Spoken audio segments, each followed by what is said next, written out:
All right, peeps.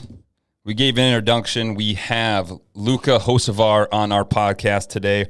I told you guys kind of the quick and easy of what the reasoning behind we have had this going on, and I'm glad it finally worked out. And I'll just have you introduce yourself real quick, and we'll get into the quick and easy, my man. Yeah, I'd say like the real quick introduction. I'm not the greatest at because they usually tend to go on and on and on. But yeah, I'm Luka Hocevar, and I'm the owner of Vigor Ground Fitness and Performance in Seattle. Matter of fact, we started Vigor. We have a gym in Slovenia that we started 15 years ago. This one here had it for 13. I got I'd say a little bit of a roller coaster. That's where I'm originally from, is Slovenia. Back then, in '81 when I was born, it was still Yugoslavia pre-war, and I've had a little bit of a roller coaster because life was a lot of my life was around basketball, and then also a lot of dumb things. I was doing organized crime for quite a while there. Left to go play ball in the U.S. In college. Played overseas for a while, for about 3+ years. And that whole time, the background was I really was into training. Training was one of those things that helped me gain confidence, get better at basketball, get me out of some dark places. And underlyingly, that's after my career, even during my career already, I was going into, and that's how I started coaching. We started the first gym of its kind in our country. Hate to say the word, but functional training gym. But it was, underground, definitely. Like we legitimately kind of started that, I would say, industry per se, and we're still around, and we're going strong and kind of like on the number one place there. I moved over to the U.S. because I got married and came to Seattle, Renton, worked the big box gyms, and then 13 years ago started in a garage gym and built it up now to where we are now, and I bought the building that we're in. It's a 12,000 square foot building. We have integrated, we have smoothie bar, physical therapy, naturopathic doctor, all that good stuff in house. I do a whole bunch of other stuff, but that's like my heart's in fitness and performance and changing communities and changing people. And that's the shortest you're gonna get out of me. I like it, dog. I like it. How did you get your start, man? I was listening to some podcasts with you, and it was a similar striking point because my mother had you could call it a studio, a one-on-one little studio. She was a personal trainer, had her 50 and older boot camps and all that stuff. And so my dad played professional baseball. So that performance was always kind of bred into me. And so where did you get that start? What catapulted you into the strength world as a athlete and as a coach? Definitely. I mean, I got two older brothers. So we always, everybody plays sport. One of my brothers is a soccer player, another one's a rugby player. A lot of beating up going on when you're the youngest. But also physical education in where I'm from is big. I mean, it's just the whole country is very active. I mean, Slovenia is like 2 million people. We have some pretty amazing accomplishments in sports, whether it's team and individual sports. And I say that because there's a culture of it, and culture drives specific things. So, I got into basketball, and I'm not necessarily, look, I'm 6 foot. Where I come from, 6 foot is like, point guards are 6'6", and everybody now, people know where Slovenia is now because Luka Doncic, and ironically, I played with his dad. Oh damn! So Luka was wee big, like 3 years old when I was training with Slovan and playing with his dad. So it's one of those things that it does kind of like it's instilled in you, right? But I had to, I was the kid that wasn't picked. It's like, it's the last, that's the last person. All right, okay, we'll take him on a team. Yep. You have that, like I'm the the youngest kid. I'm like growing up in socialism, communism, and it's like you got a chip on your shoulder. I mean, for me, that was a big thing, and so I worked really hard because I didn't want to be that kid. It's like you drive to be significant. I mean, we could talk about this, the trauma and like you going in life, you're reaching for something. For me, that was a big thing. It's like, hey, like see me, I'm significant, right? And it made me work really, really hard. And like when I was 14, my mom opened up a gym. So she'd work at the bank half the day, and her friend opened up a gym. So she'd go from the bank, go straight to the gym and work that half day. Her friend ran it the day before, and it was maybe like 2,000 square feet, but it was a membership gym. It was on the top floor of Partisan, which was kind of like a, in where we're from, there's a physical culture buildings, that are sponsored by the government and whatnot. So she had that space there at the top, and I'd go in there obviously to spend time with my mom too, because she was working all day, and I'd start lifting, and I was fortunate because one of the top powerlifters in the country trained there, taught me a lot about lifting, how to lift, all the good, really good foundation. And at the bottom floor, there was two guys that were, one was Elias Pagan. He's legitimately, top 3 in the world every year in, gold medals, world champion in the straddle, in gymnastics. And they'd have this little small dungeon spot that they train in down at the bottom of the building and come up and lift weights. Same thing.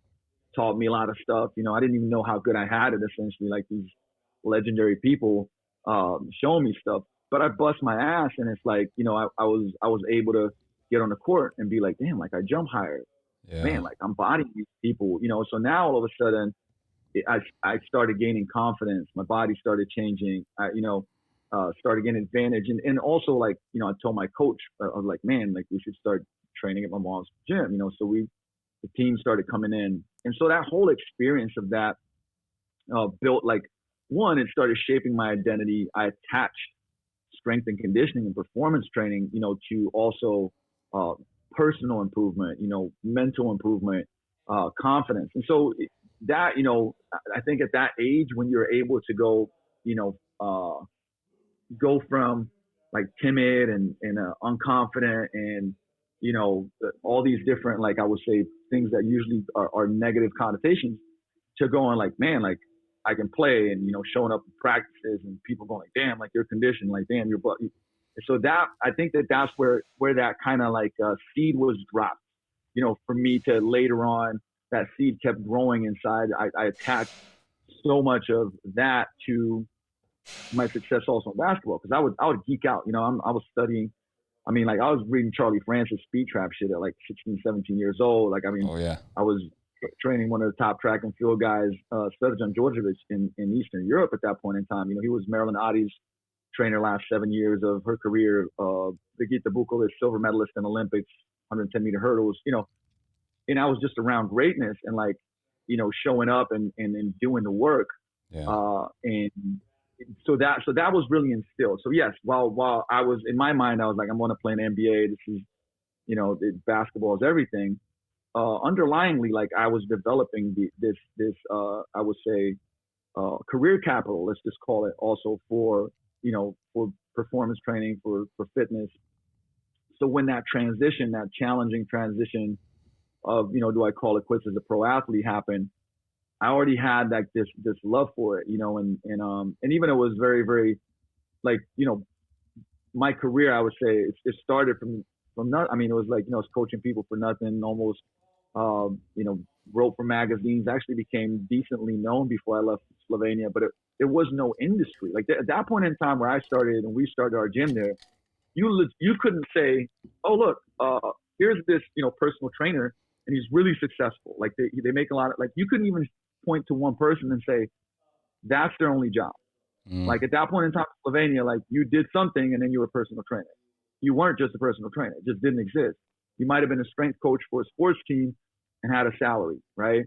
But nobody was killing it. So you have to kind of look at, to the US and see what's going on here and develop like I can do this mindset, and when we started the gym there, I mean, I hired a high level consultant. It was the #1 consultant in the country. And I said, look, man, I got this idea, because we were training people. I was training people out of a couple of gyms, but we were training people in the park called Tivoli. And it's like we'd bring kettlebells and kegs and ropes. And, it went from a couple people to like 6 to 8 to 15 to, and I told my brother, I'm like, listen, man, there's something here. These people are fired up. Their bodies are changing. It looks wacky. People are coming by in Tivoli going, what the fuck are you guys doing? And they're like, hey, come on Friday, train with us. It was that true, real word of mouth. And I was like, man, listen, like there's something here. My gut is telling me that like we gotta do something. We gotta open up a gym. And they were reluctant because they're like, well, you might leave. Then I paid this consultant and he's like, oh man, I love your passion, but there's just no market for it. That's why there's nothing like it here, because there's no market for it. And I was just like, Man, fucking, I know there is. I know Mm-hmm. like that. I just have this gut feeling, and then finally I convinced my brother, and we got some equipment, some kettlebells, some barbells, some like super basic shit, and we rented out a 470 square foot room, and that's kind of like the beginnings of Vigor. And after 8 months, 8 months, like I ended up leaving. It was just something that on the relationship side of things had to happen. They kept it going. I started from scratch here, doing the big box gyms, LA Fitness, Vision Quest. I mean, it's Yeah. that's a journey and a long story starting from scratch again. But it was I mean, look, I look back. I think that that's a really key thing for anybody is to go back and look. The thing that I thought was such a obstacle and struggle became the biggest catalyst for my growth. It became, it's a superpower, right? Yeah. It's like my shit, like, your mess is your message. Your shit show is your scars are your foundation that you build on, man. Like, and it's like now when really hard times come, I'm not saying that they're not hard, but like, I've done this hundreds of times over, you know what I mean? Like, Mm-hmm. so you're kind of battle tested and it's a different mindset. Yeah, man. So, learn to appreciate challenges, learn to appreciate struggle, for what they are. And if you can extract lessons from them and like, implement these lessons into your life, you just become more bulletproof, man. Like that's how it works. Yeah. I think that there's a few things out of that too. The humble beginnings and that mentor, even if it's not in person. Even me being, I've been in the industry just under 10 years. Well, Charlie Francis, all these big names were mentors for me without even meeting them. And so I started out training at a 600 square foot chiropractic clinic that we couldn't bang weights because we were on the second floor. It would go through the ceiling. Very small, but that humble beginnings makes you, one, hungry, but it also makes you, two, creative, I think. And I think you're able to kind of branch off of that. And with you getting to train under some of the highest level Olympians that you could find. My mentor was Cal Dietz. So I gotta meet and really dive into his philosophy. And it happens that I train very triphasically in nature with a lot of my people. And so I've been able to dive into him. But I think both parties, you have to have that humble beginnings to make you hungry. And I think starting over and moving to the States and not knowing what's going on is a kudos to you, because not a lot of people will fucking do that. They're very localized, and they just want to stay where they're comfortable. I mean, that's the thing is that whether you call it a North Star, everybody kind of like has this cliche of values, and I mean, but there is a filter of the way that you live your life. I just don't think that most people unravel it, right? And sometimes it develops as you go along. I always, I put up a post on IG the other day, and it was pretty much like, I wanted to be like a pro athlete and play, which I became, but like the dream was the NBA. That didn't happen, right? And then there's this kind of, I would say, it's really easy because, and I coach a lot of athletes from high school to college to pros to elite, and you see this kind of shift of when you don't make it per se, that it's this failure. There's this like, who am I now that I'm not this? And I feel like shit just begins at that point in time, right? Mm. And not only that, I look back and I was like, what did that era of my life teach me? Well, it taught me work ethic and discipline. It taught me leadership. It taught me teamwork. It created some of the greatest friendships that I still have to this day. Priceless. I traveled the world, right? Which opened my eyes to so many different things that I wouldn't have, had. So I took those, and let's call these eulogy values, right? And I used them in other parts of my life. And like Vigor Ground is built from that. If you go back and you ask some of these guys that played with me, my coaches that are now scouts for the Portland Trailblazers, and I used to play with Goran Dragic, who's just been in the league for 12 years. A lot of the guys that played in NBA played. They'll tell you the same thing, that I was a nutcase, meaning like I would work my ass off to the bone, right? Like you take these values that you developed and you put them into this other area of life, and that's going to help you. You know what I'm saying? Like these things help me build Vigor. These things help me, I would say, grow in the industry. And so you got to make sure that, because it's so easy to put a magnifying glass on your, I would say, failures. You know what I mean? But really, like, if you do it right, you'll extract a lot of stuff. Yeah. And then, like I said, hey, maybe, you know, I hear people say it all the time, man, and I failed here and I failed and I failed here. And I'm like, man, sounds to me like you're fucking resilient. Mm-hmm. And you're still showing up. Shit. Give yourself kudos for that. So obviously you have a value of resilience. And that's great. Yeah. Don't focus on all, like, you're resilient. That, you know what I'm saying? Like, and so you gotta look at, like, you know, wherever you are in life. Cause, you know, I talk to the young and I talk to the old, and, like, you know, like, listen, my life is constantly in development too. It's not like I've, you know, fucking made it or whatever. It's like, it's an ongoing process. But to be able to shine that light, because I have been through an insane amount of adversity, is to go, like, yo, like, look at all these things and characteristics that you've built up along the way and who you are and your strengths. And then use those strengths and use those experiences and use that wisdom moving on into the next chapter, whatever that is. Because purpose is not found. It's forged. I mean, like, one of the coaches has been with us for not that long of a time. I just had a meeting with him, like, legit. Like, I had a meeting and then I had a call with a production company. And I'm like, listen, because he's like, well, I'm thinking about where to go and this, that. I said, look, man, like, you're going to have to work to find that purpose. You're not going to sit on the couch and have a eureka moment or watch a fucking motivational video and it's going to slap you in the face. You're going to be working through it, and you're going to go, like, man, I got a bunch from this, but that's not the route I want to go. And then you're going to work hard. Like, you got to work hard, not just kind of work. You got to put in your all. And then that work's going to help you figure out your purpose. You're going to forge that, right? And I think that there's this idea that right now, and maybe I don't know where it's coming from, whether it's, you know, it's that whole thing, avoiding being uncomfortable, or the hope that you have a eureka moment. And it's like, one day I woke up and, you know, I figured out what my passion and purpose and vision are. And it's like, that's, you know, does it happen? Outliers. Like, generally what you got to, yeah, exactly. But generally what you got to do is, man, you got to work your ass off, and that's going to help you forge your purpose. Yeah. Right. And even, like, when you go and work hard at something for, I don't know, 2-3 years, and you're like, this is not it. It's really easy to be like, I wasted my time. You did not. You wouldn't come to that realization going through that. Right. So that's how it goes. Mm-hmm. And I really try to make sure that, like, people understand that. I don't care if you're 22, you're 30, you're 45, you're 61, fucking whatever. Right. You can right now use all that experience and wisdom and lessons and the characteristics, and you can apply them to whatever the fuck you want to go and make shit happen, period.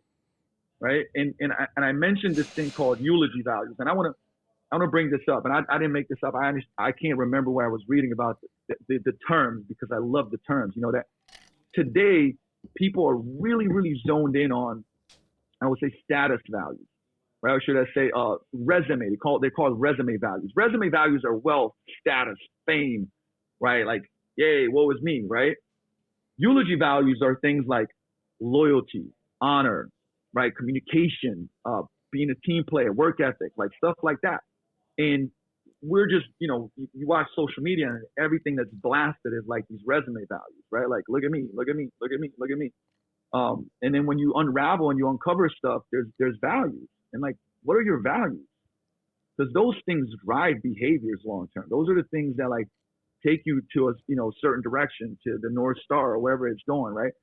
And don't get it twisted. Like, I like money. I like to have validation. I'm aware of these things, but I have now put the most of my focus and my energy into eulogy values, because long term, I think that's what makes you win anyways. You know what I'm saying? Like, even from a standpoint of fulfillment in business and success in your career, you know, you're gonna get further focusing on those values than, like, man, all up, you know, where you burn relationships down so you can be, you know, famous, or you'll kind of I say fuck somebody over just because, like, short term that's gonna make you more money.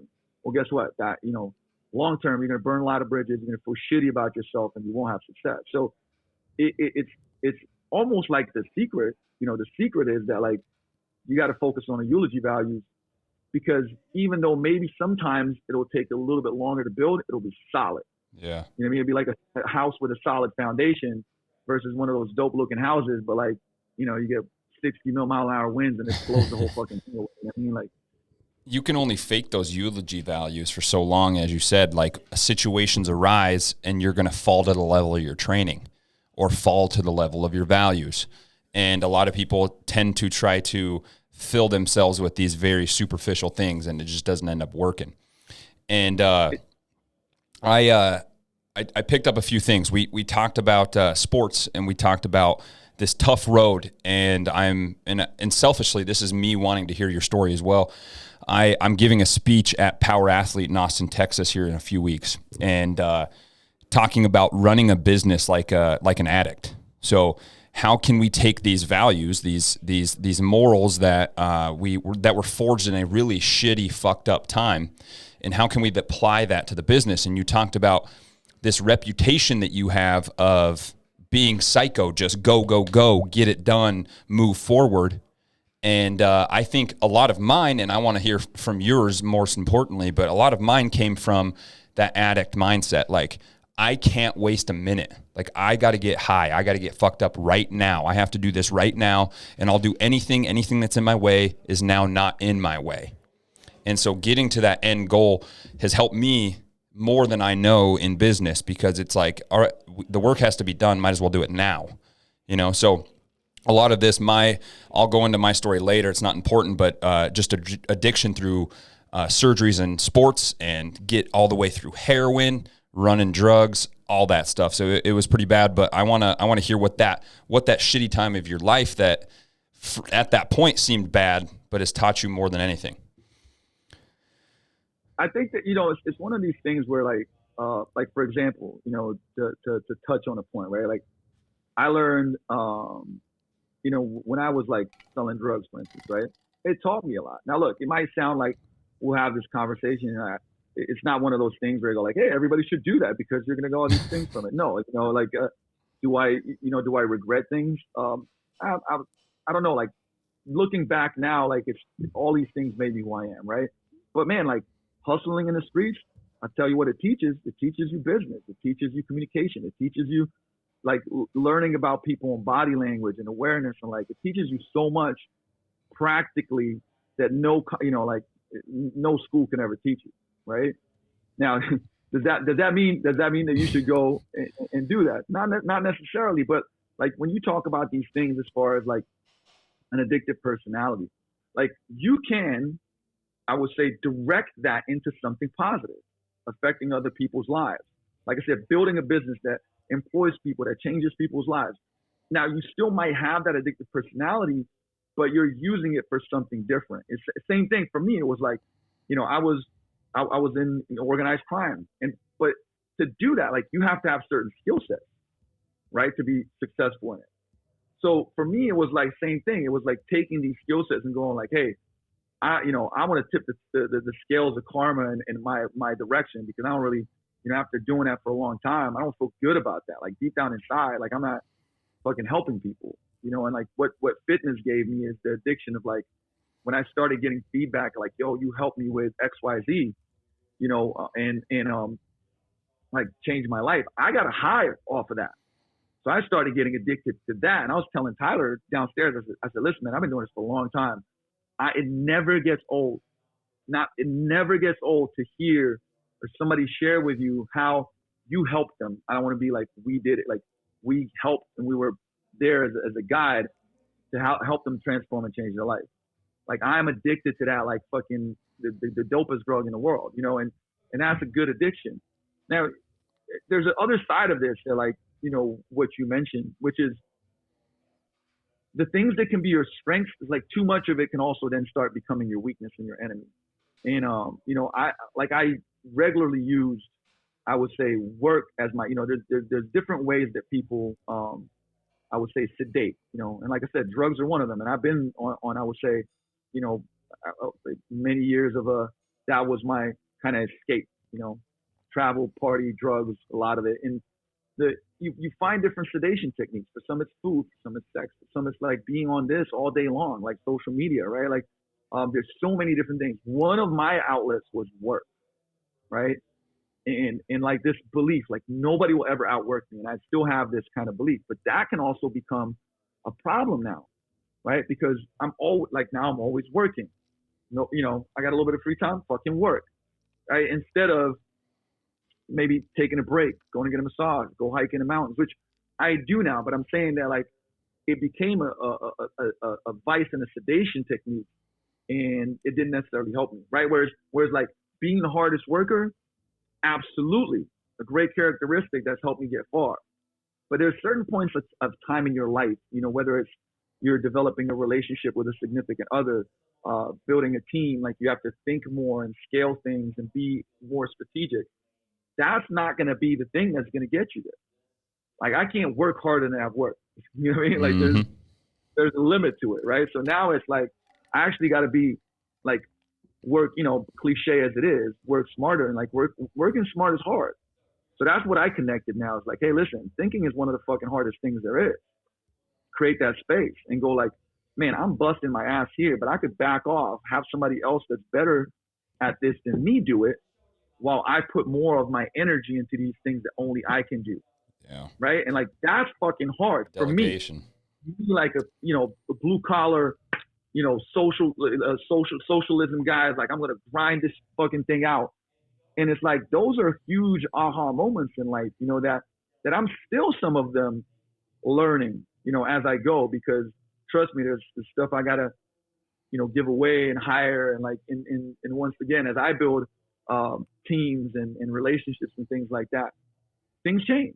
Right. And so we have to evolve as well, because too much of anything, right? It's just like, I'm going to be one of the many things, like taking on a strength and conditioning role for one of the high schools around here that my friend just became the head coach of. And it's like, with some of these guys, it's like, yo, you got to fucking learn the hard work and the grit. Like you think that you're 10, like you think you're a 10 of effort, but I'm going to show you that you're a 5. Mm-hmm. You know what I'm saying? And then I'm going to show you what a 10 really is, right? It's going to be fucking hard, uncomfortable. Some of you might not make it. You'll be like, oh yeah, this is too hard. But if you want to be champions, this is what it's going to take. And if you don't play ball in college or pro or whatever, which a lot of you may not, is going to help you in life, right? So you got this dichotomy where it's like, man, I live at a 10 fucking too much. Oh. But then you got to teach some people like, man, you think you're a 10, but you're really a 4. Cressy had a great example. He said, man, I thought I was training at a 9 or 10. Then I went to Southside. Then I thought I was a 5 or 6. You know what I'm saying? Like, and it's like, I've been like that in my life too, where I'm like, man, I'm killing, man. Like like, give me the ball. I'll crush everybody. Then you go to like the NBA level and you're like, oh, this is different. Oh shit. Yep. Like who fucking pressed fast forward on a TiVo? Dude, like what the fuck's going on here? When I was getting scholarships and stuff for college football, this was before YouTube was a big thing. So I'm small town Wyoming. I graduated with like 200 people. So decent size, but nothing fucking crazy. And I thought my shit didn't stink because I was in this small town Wyoming and I was better than everybody else. Well, then YouTube started coming around. And then I started seeing Florida, California, Texas running backs. And I'm like, oh shit, that's D1. I ended up playing at a Division II level, starting all 4 years, and had a lot of fun. But you find out quick that your shit does stink. And lending to what you said there, I think I've navigated the waters fairly well. But God given, I have an amazing wife that if I'm putting in 100 hours or 10, she's there with me. And so that's helped a lot because I have the support no matter what I do. But I had an athlete that we just got a contract over with the Winnipeg Blue Bombers playing ball. And he came to me. He's like, Colby, I needed to find somebody that was passionate about strength and conditioning because I've had people that thought they were, and it wasn't what I needed. And we were talking. He said, your story, addiction is the same thing as success. And he tries to explain this. And he says, when you're addicted or where you're in the streets or you're doing whatever, no matter how much jingle you got in your pocket, you're going to make it work. You're going to get it done. You're going to get that drug. You're going to do this. And on the same end, in owning a gym, no matter what the circumstances, you have your back pinned against the wall and you have to make it work. And so I think I work best back pinned against the wall, being able to have to make these decisions and go from there. And so I think those parallels in both of our experiences helped us both, I think. No, absolutely. And so this, you make a great point, but this, I want to share something that I've learned about that. Cause there's cause that was me. Absolutely.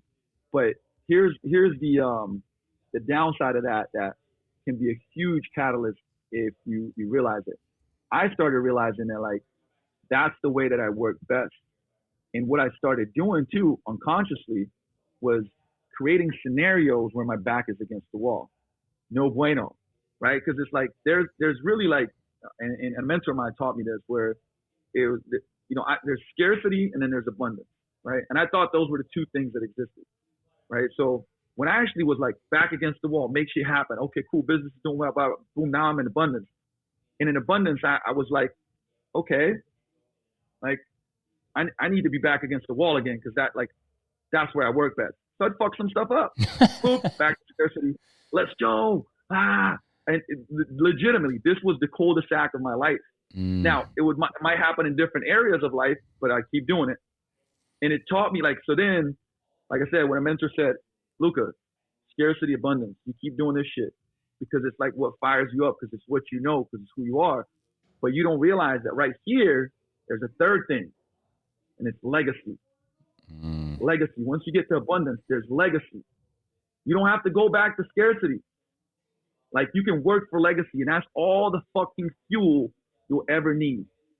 And legacy are things like, so that we're not just, I hate fucking using words in the ether, where people come off listening to something, and it's like, I don't know what he's talking about. It's like, be happy. Like, okay, fuck, how, right? Like, so what I mean by legacy for me, this is what it meant, okay?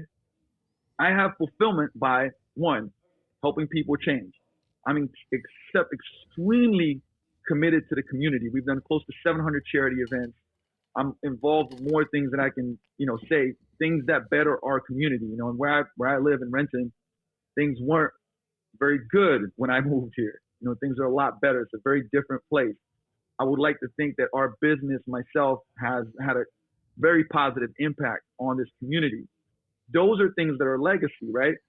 Human value capital, like whether it's businesses I've been involved with, individuals I've been involved with. Human value capital is that shit where it's like, you know what? Nobody's gonna give a fuck about the car you have and this, that, the other. When it's your funeral, who's gonna be there? What are they gonna say? Right? That's legacy. But then there's also legacy financially for like my family and close family, wider family, right? Yeah. Like, man, I want to make sure shit's set up. I want, you know what I'm saying? Like that matters to me from where I'm from and like how I, love my family and like I would say my chosen family and my blood family, right? Like, and then legacy is also like, and maybe fucking nobody will care 1,000 years from now, but fulfillment wise, like what am I doing in this industry to make it better? I have a big kind of like chip and a desire and drive to make shit better. And I feel we're doing that, but it's like, I want to do 10 times more, 100 times more. So I don't need to go back to scarcity. You know what I'm saying? Now, like sometimes shit happens, right? Yeah. You look at the last 2 years with COVID and, you get thrown in a fucking ringer. I'm good, man. I'm easy. Like this is where I've lived, but I don't need that to fuel me anymore. Right? I don't need that to fuel me because it's a dangerous fucking cycle that I lived in and it can become exhausting. Right. Yeah. So, keeping that in mind, that I started working like that, both in business and both in my personal life.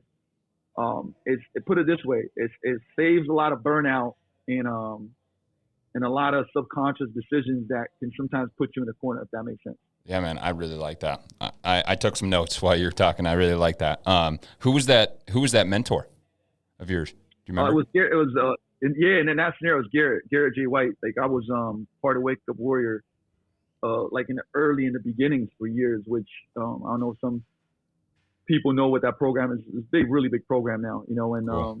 Garrett's a friend, and it was to be honest on that side, like I joined that, and I started doing therapy after I got divorced, and as we're talking about these two things connect. That part of I got married young as well, but the part of this, what I'm talking about, like burning things to the ground, that was part of it.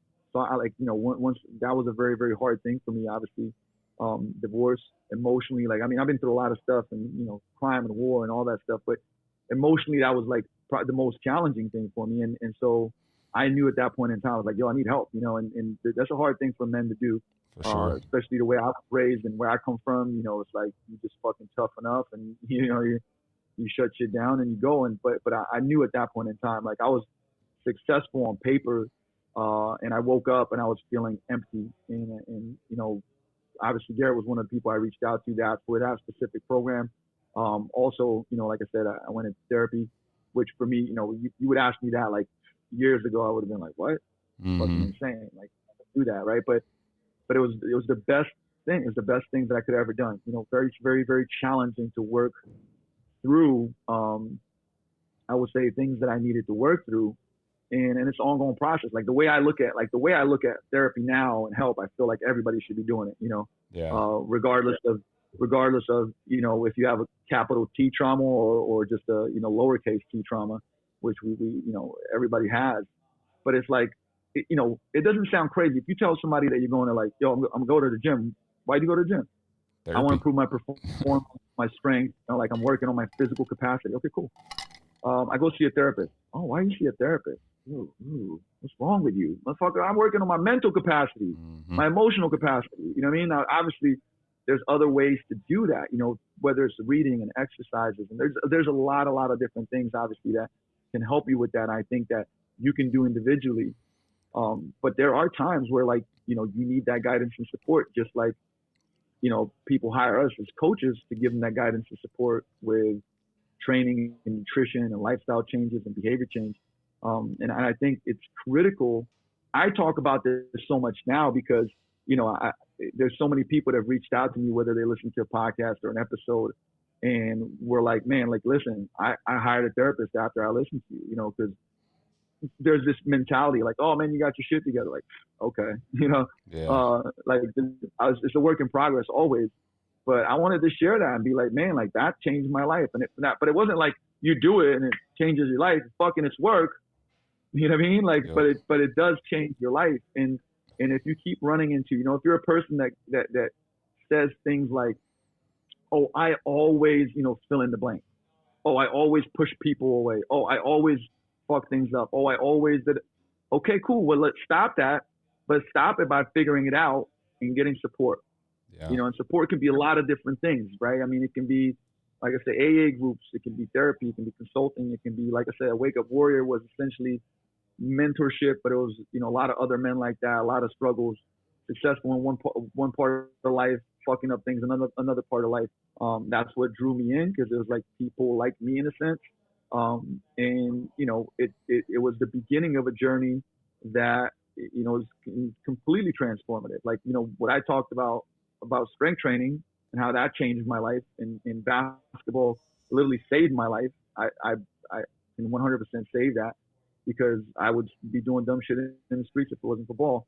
And that, making that decision started a journey of changing my life as a man, as a human being, to where, I wasn't doing, repeating toxic behaviors or what people call self-sabotaging, which I don't necessarily think completely exists.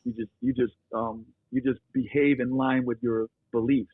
And even though on the surface we're like, I really believe blah, blah, blah, blah, right? And then you do something completely different. It just means that, like, underlyingly, your belief might be like, I think a lot of us, have had that and maybe still have that, where it's like, you're not enough.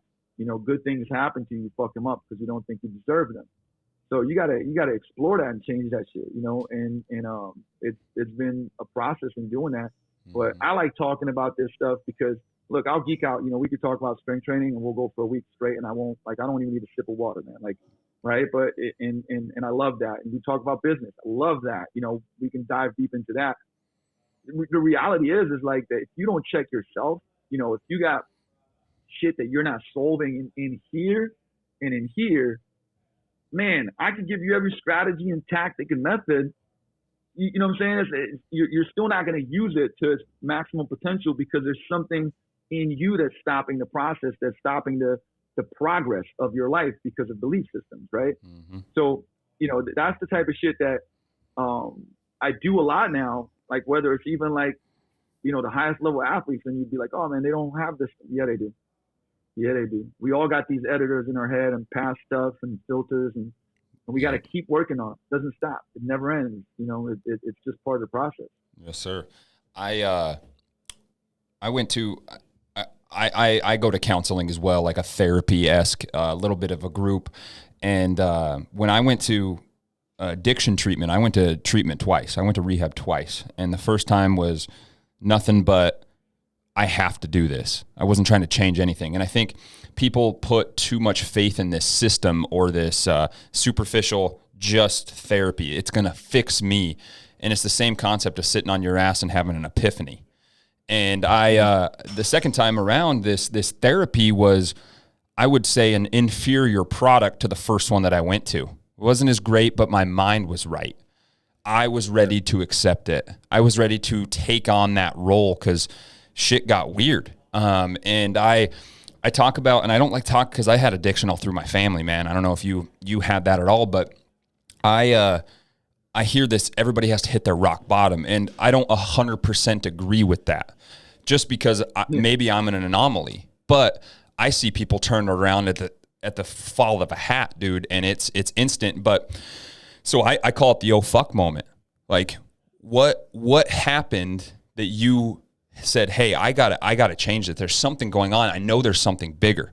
For me, I was playing college ball, an all conference dude, outside linebacker, fucking people up on heroin, playing Division II football, like on heroin, like, and pain meds all the time. And so my oh fuck moment was when I didn't have something like that. And I had a significant other at the time, my wife coming through, and it was like, I have to change this for me, and I have to change this for her. And it kind of all came together. And so you talk about how basketball has had this just immense hold on your life. What was your oh fuck moment when you were in the streets, organized crime, and you were like, I have to change this? Because, okay, a couple of things. And then I would say, again, the power of people in our lives.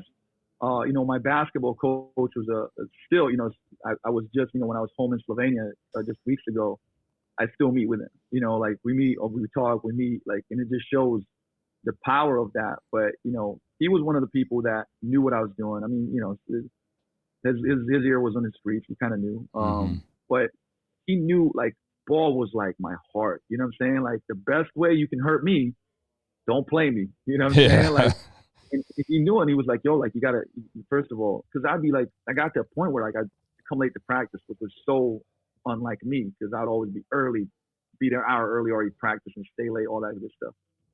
He's like, I know what you're doing. It's like, man, like, I don't care what you're scoring. Like, if you don't do the things that we need as a team, like, I'm not going to play you. Right. And I thought, like, yeah, right. You are. You don't want to lose. You know what I mean? Oh yeah, that motherfucker didn't play me. And he knew, and it's like, and that hurt, and it was really like this balance of, like, he was also the person that, like, would say, I know what you're doing, and he wasn't like yelling at me and doing, he was just like, where do you think this leads? It's like, man, he's like, you got gifts, like, you got things that you can do and use and go places, and you can also go this route. It's like, where do you think this route leads? And he's had experience, I said, with people in that world, and so it's like, it wasn't even like you should do this. He just put that seed and a question in there. And then he showed me, like, listen, I'm not going to fucking, like, I don't care if you can score this many points. For him, and this is why I felt it was so powerful, because he was a really good coach. And at that point in time, he wasn't, I wouldn't say tactically and strategically as great of a coach as some other coaches that I had. But man, he was a teacher, though. And he was teaching us shit all the time. You know what I mean? Like, and while, some of us went to play pro, vast majority from that team never did. But the lessons that he taught us, and he was teaching me. And he thought that it was more important to teach me that lesson than maybe even fucking win a game. And to do that, like, you got to be, like, that's real shit. Mm-hmm. That's what influenced me to be a coach. I'm not playing. Like, I'll get emotional even talking about this stuff, because that was his moral. Absolutely. That was the compass. That was the North Star. Yep. It was like, I will teach you, like, it's like, you might not even fucking like me. And like, I might even jeopardize, our W column, but it's so much bigger than that. You know what I mean? And like, and that's like, when you really stand for something, like, you make decisions that will, even in the short term, hurt like fucking hell. Right. But it's the right thing. And what's right is right. You know what I'm saying? That's my pop. What's right is right.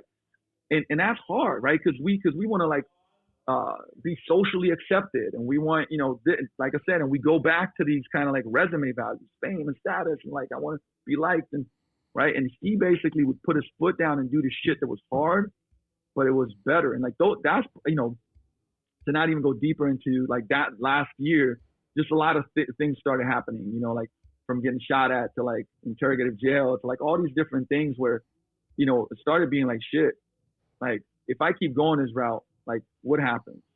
Just having awareness around it, having people in my life that would be like, not be like, stop, because, you tell somebody, it's just like you tell an addict, you're an addict, like, they're going to fight you on it, right? Yeah. That's why motivational interviewing exists, so that you have a better way of going. And he did that in a great way, and probably didn't even know he was doing it. He didn't tell me. He just asked me, and it put that seed in when I started thinking about it, and that's why I made the decision. And it was a fast decision, after going to EIBC and then going to play junior college. And it wasn't like, I got D1 offers, but it was way too late. And I was like, no, I got to go. Like, I got to go, because I was there in July. Nobody has a fucking scholarship in July. Yeah. But Delaware State, Quinnipiac, Western Michigan, they're like, hey, if you walk on, we'll give you a scholarship afterwards. But like, my family doesn't have 45, 50 grand for your schooling, you know what I mean? And so I went to upstate New York, to Binghamton.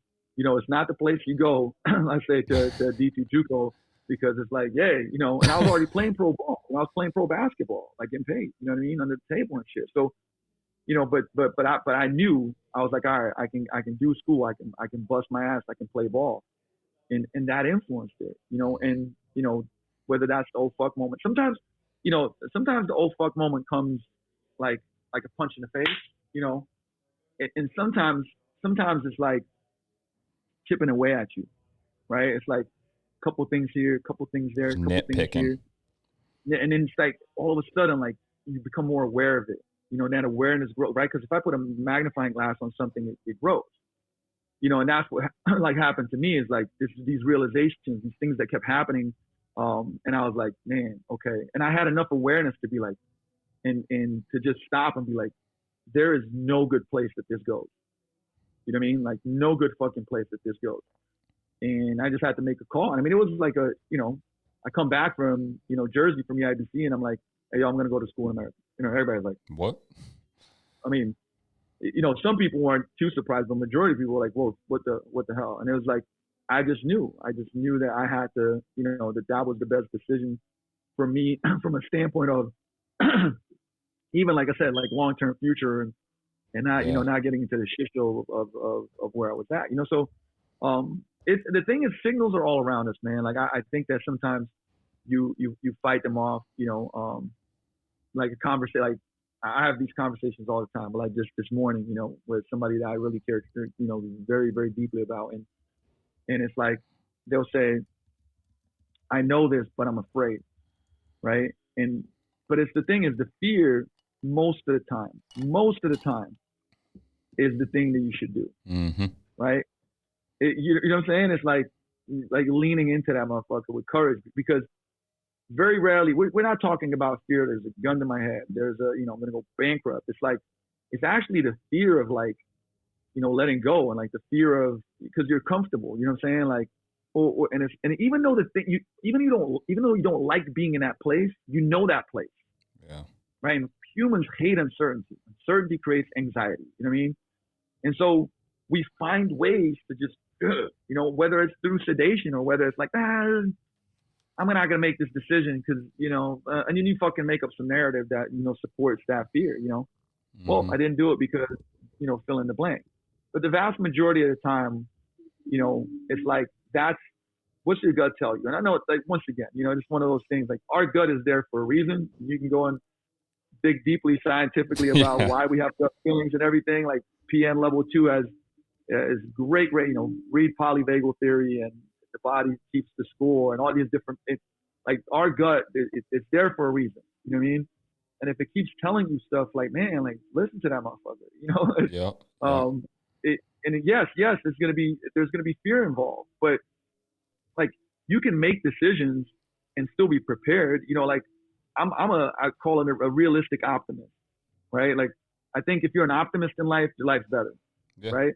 But to me, unrealistic optimists are like, yeah, everything's gonna be great. I still prepare for the worst, and then I hope and work my ass off for the best. Yeah. Right. And like that's the difference. But like when I bought this building, like, man, this is multi-million-dollar investment. Like I bust my ass for a long time, saved money, did the right financial things, and then I bet it all on this. Guess what? I had to go through my head and go like, all right, what's the worst case scenario? If this happens, what then? Right? Like you don't just fucking go and do it. Like you still use, you know, like once the gut makes the decision, you still use logic to filter things and strategize and get the right people in the right places and help you out, right? But that decision though is usually a hard decision and a gut decision. You know what I mean? And I think people mix that up. I think I was gonna like legit like do a fucking tweet on this. You know, it's like that people use their heart when they should be using their head, right? A lot of times, but then they use their head when they should be using their heart. It's like they flip it around. You know what I mean? Because sometimes it's like, you know, it's like love or a passion or something. Like you got to go with your heart, man. Like, right? But then you can't get inside of your head too much. But then also you can't just be like, yeah, let's just fucking start a business. I'm gonna quit my job. We got 2 kids.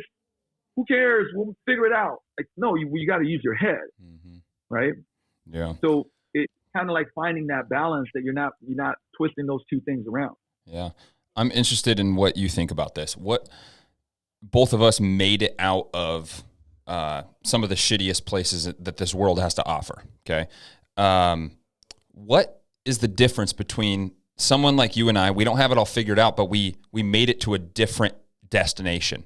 What's the difference between somebody that got out of the streets, got out of addiction, and somebody that didn't? Is it just the awareness of that gut feeling, or is it a higher calling? I almost felt there was more. There was something more. And was that gut? Was it a higher calling? What do you think your difference is? I don't know. I think this is complex, and here's why. Right? Like I've traveled the world, and you know, I've been through some really, really hard things. Then I've been to places that I'm like, man, ooh, this is really, really hard. You know what I'm saying? And I actually believe, first of all, I think that's, and this might be veering off a little bit, but I promise you that like the reason why you should travel the world and go to places is to see that like you're blessed. You know what I mean? Like, and be grateful. And cliche as it can be, you know, wherever you're at, like, you know, being grateful is an antidote to a lot of stress and anxiety. And so I think it's complex because it's like for the kid in India that lives in the slums, you know, to tell him like to just have a different mindset. It's a little more, you know, it's kind of, yeah. So I think that environment matters a lot, right? I mean, I believe environments are the greatest and fastest triggers to change. Absolutely. It's why I built Vigor the way that it is. It's why I do the things that I do in the community. And I'm really, really passionate about creating different environments for people because they'll help them out. Now, like I said, that's complex. It's like saying, how do we, you know, solve obesity? But I think, you know, environment, and I do think people, you know, if somebody can just garner the awareness to be like, wow, this person in my life, you know, can be a mentor, even if they don't know it. And really it ends up being like, I mean, it's as simple as this. Is somebody living life the way that you do, that you want to live it, you know, like the person that you want to be like, and not just like the money and stuff, but I'm saying the way that they operate, right? And maybe they came, you know, as we share our stories, I think that's important. Maybe they have a similar background, right? And I don't care where you're from. You can find somebody that was like you and made it, right? What you consider made it, right? And if you can have that awareness and go like, I'm going to mirror this person. I'm going to learn from them. You know, for me, it was like books sometimes, right? It wasn't people. It was like, well, I had to read a ton of books and study these people and like try to start thinking like them and brainwash myself to think like these other people that I wanted to be like.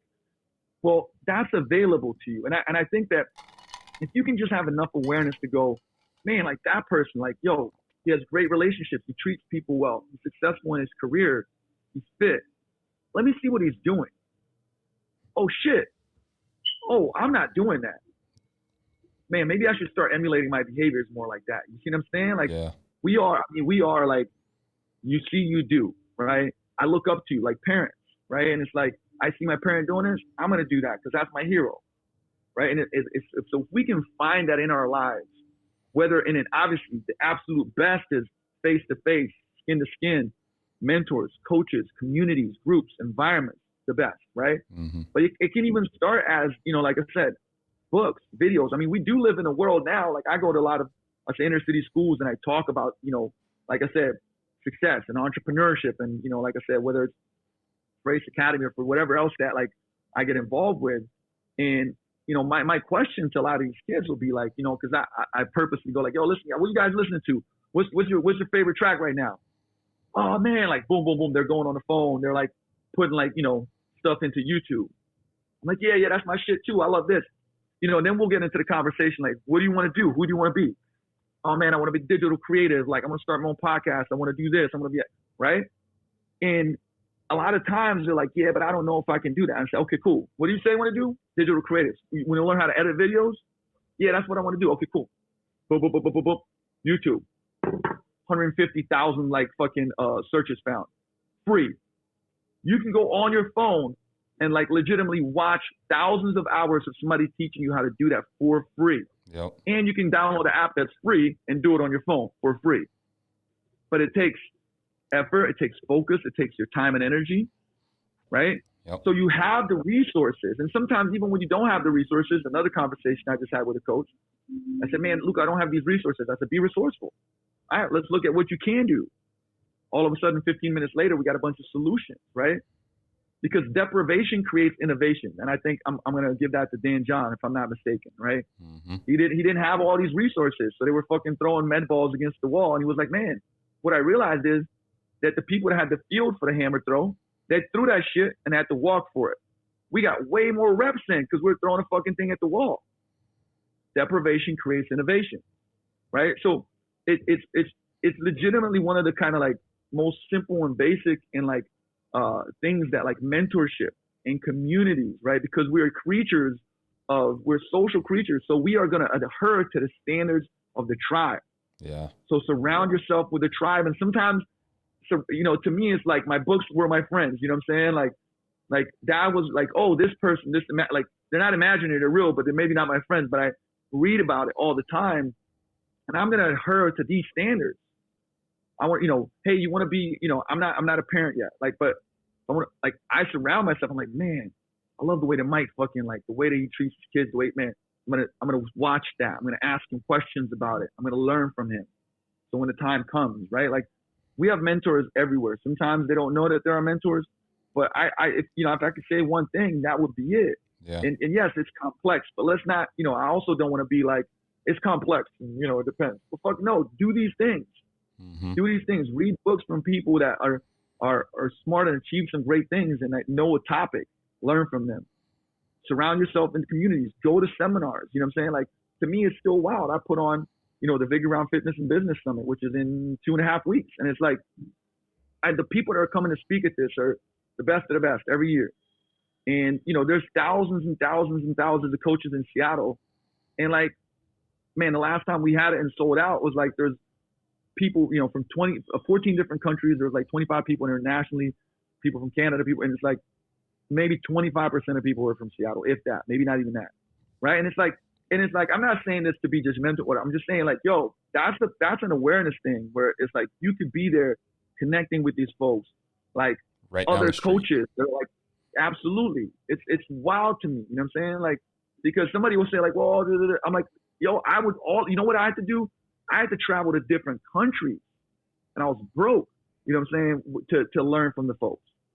Yeah. And buy all the DVDs and like shit that we don't, like take 15, 16, 17 years ago. I mean, like, man, I buy, you can do everything on here. Right. Mm-hmm. And I mean, I still think that face-to-face contact is the greatest of all time, but like this is, there is absolutely, I will say this, there's absolutely no reason that you cannot learn something. Like today, that you have no excuse to not be able to learn something. Zero. Fucking zero. You know what I'm saying? Like, and I remember the interview with Mark Cuban, and Mark Cuban said, they asked him, like, what do you think is the next big thing? And then he was talking about robotic pharmaceuticals and some other shit, but he said, you know what? People that learn how to learn. If you learn fast and you learn how to learn, savage. And like, that's one of the things that like I've developed the skill over the last fucking, 20, 25 years is like, I can go home and learn some shit like so quickly because like I've learned how to learn.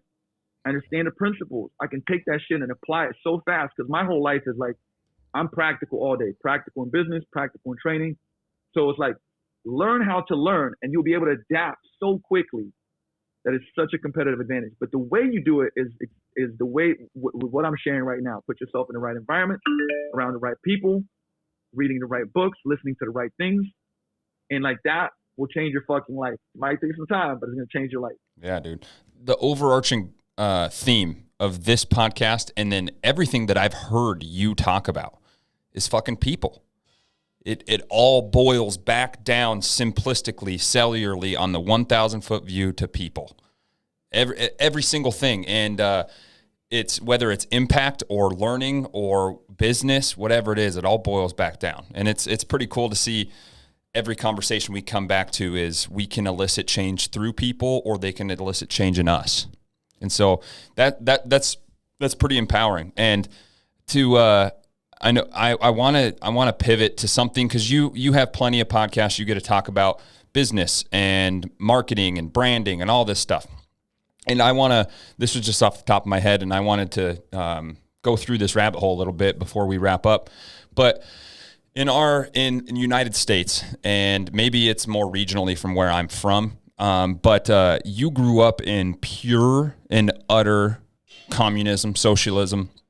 And you reap the benefits and the downfalls of that.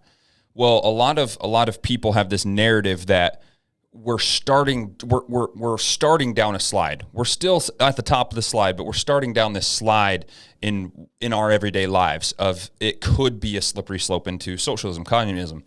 I want to hear from somebody that lived it because I'll never live it, hopefully, So I want to hear how that kind of shaped you and any overarching themes that you kind of see before we wrap up, dude.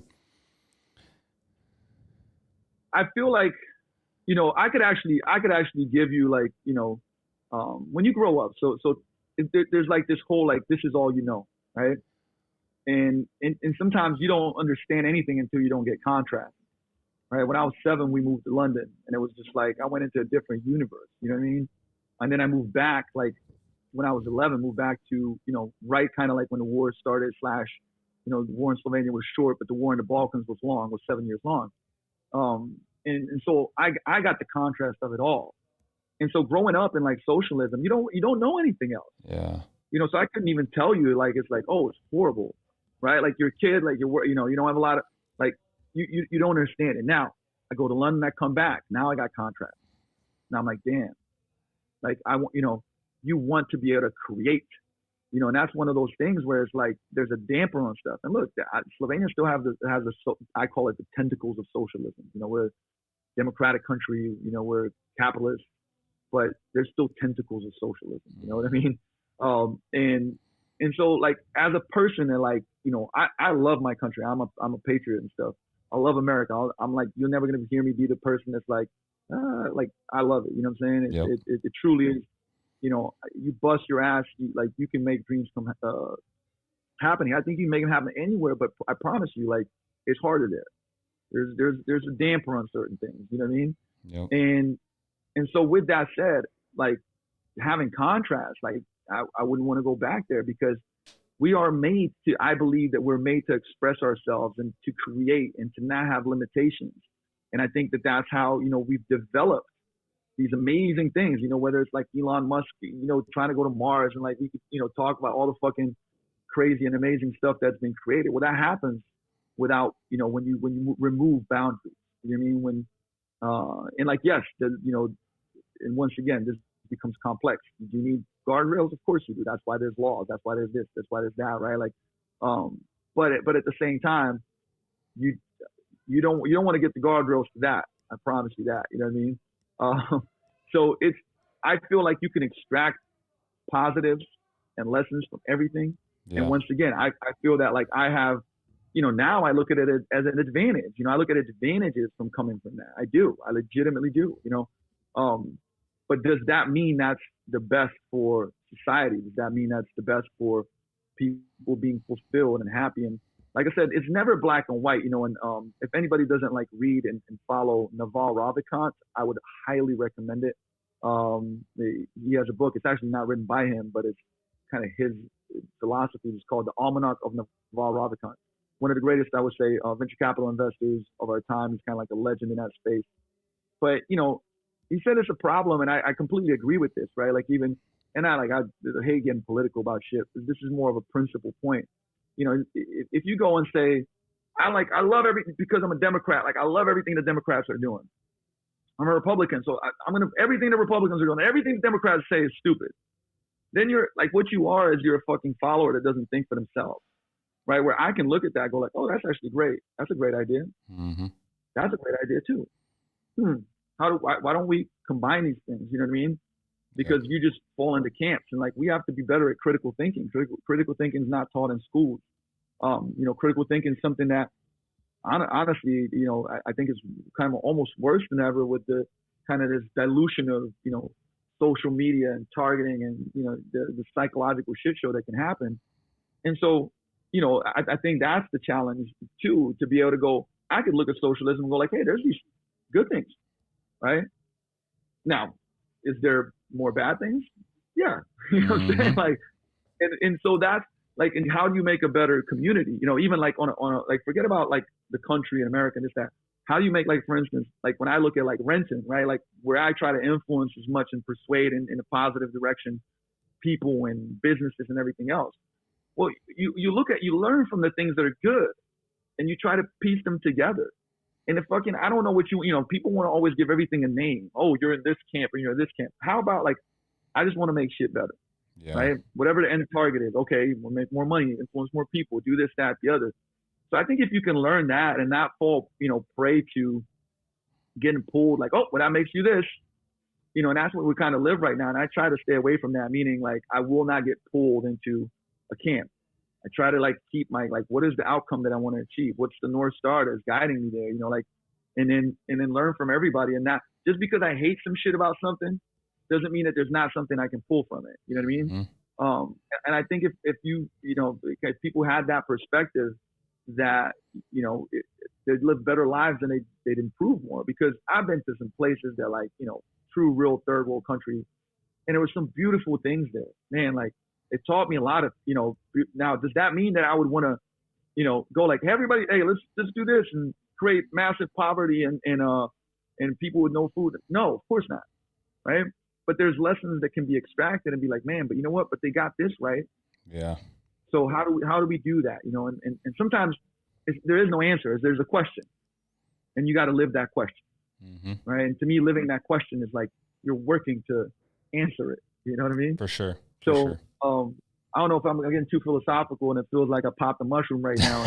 And, shit, but like, what is this, Joe Rogan podcast, dog? Oh yeah. You know what I mean? Like, listen, like Mike Tyson was just chewing on mushrooms. But yeah, I mean, like I think about these things. I do. I think about these things. There's a lot of things that I'll tell people, like I don't have the answers, but I do ask the questions, and then I work hard to answer the questions. And maybe I won't answer some of them, by the time I die. But if I live the questions, I'll be a better human being. And man, like that's what I mean. Like I'm good with that. Yeah, I think it comes back to building that tribe too, building those people that will ask those questions. And from the sounds of it, you got a pretty phenomenal tribe in what you're doing, and just building those people that can question the narrative and move on and make their own narrative to some extent is huge, man. I'll end on this note, because we were talking about people, right? Like I talked with Bornstein about this. I think the two greatest things in life is like it's about people and experiences. And usually it's like this: if you have great people around you, you'll create great experiences. You create great experiences, you attract great people. So that's the solution. But make sure that you surround yourself with people that, like, first of all, will lift you up, right? It's like, but they'll also challenge you. But the thing is, but the challenge will always be to take you to a better place. Yeah. Right. Not to fucking challenge you and like burn down something. And like, man, I would say, what is the word? Like, I would legitimately say, like, be vicious around finding that circle. You know, like, be like, man, put work into it. Because if you're relentless about it, because if you're, I would say, sitting there going like, well, I don't have that. Okay, how much time are you spending on it? Now you got to spend, like, I was just telling somebody, 257 live seminars since 2006. Damn. Right? Crunch the numbers, right? Live, not courses, now all this other, like 257. And like my first 5, 6, 7, 8 years, the reason I got to know everybody, because they were like, this motherfucker's at everything. You know what I mean? And like, and so it was like, that's how I shook hands and kissed babies and went to lunches and dinners and right? And it's like, and remember, I didn't have all this money. It's like I spent all of my kind of time and money and energy in that, like, to build that. So just make sure you can't be complaining about not having that, but then putting this much effort into building it. Mm-hmm. You know what I mean? Yep. Expand that effort and watch what happens. Yeah, man. Well, first question is, with everybody, I mean, a lot of people in the industry know about your business summit and the amazing things that it attracts and the people that it attracts. Is that fucker sold out already? No, it's actually, I mean, and like, I keep it real, man. Like, there's only 14 fucking tickets left. No, like, I mean, we've had because of everything that's going on. I mean, you can imagine that, you know, it's been much more challenging to get butts in the seats. I mean, like, legit, I'm not even joking. There was 3 or 4 different summits that I know that were on, all of them canceled. Damn. And I, you know, maybe some of it is pride, but I was like, I will not fucking cancel this. And I can tell you, like, I spent a shit ton of money putting this summit on. There's scary, scary numbers, and I will not back down. And for everybody that comes, it will be, honestly, they'll get more better food. They'll have more contact with the speakers. I mean, it's gonna, you know, I mean, every year, look, and I'm obviously biased, but like, if you ask anybody that's ever been to the summit, they'll tell you I do not hold back on shit. You know what I mean? Like, I want to take, you know, this is our 6th big event, and you know, like, a lot of events tend to, like, try to cut costs. I do the exact opposite. I want to make it the greatest experience possible. So for anybody that's coming, you're going to have the absolute best experience. Right now, we're setting up to very likely have virtual streaming. We'll know in the next 3 days, and then make a call and open that up too. But I promise you, it's like so much better. I mean, if you're there, like I said, again, we got 14, 15 at the top speakers. We might even have some more coming in. And the connections made, you know, beyond the knowledge and information that's dropped at the social, at the VIP dinners, the cruises and stuff, it's priceless. It's second to none. So yes, we're, you know, I'm still putting it on VickyBrownSummit.com. You can check out everybody that's speaking there, and it's gonna be a blast. Awesome, dude. Well, one thing I appreciate what you do in pushing the narrative and keep on pushing through, and even from afar, just with this 1.5 hour long conversation, I'm grateful that we got to chat. I got to meet you, and we can have each other in our back pockets. And I appreciate everything you're doing, dude. For people that are in the strength world, you probably should be already following him. So check out your Instagram, all that good stuff, and get a seat to the summit. So I appreciate you, brother. Man, appreciate you right back, and my pleasure, man. Definitely a great conversation. Yes, sir. Well, peeps, that's it for Next Level Radio. We'll see you guys next week, and we'll talk to you soon.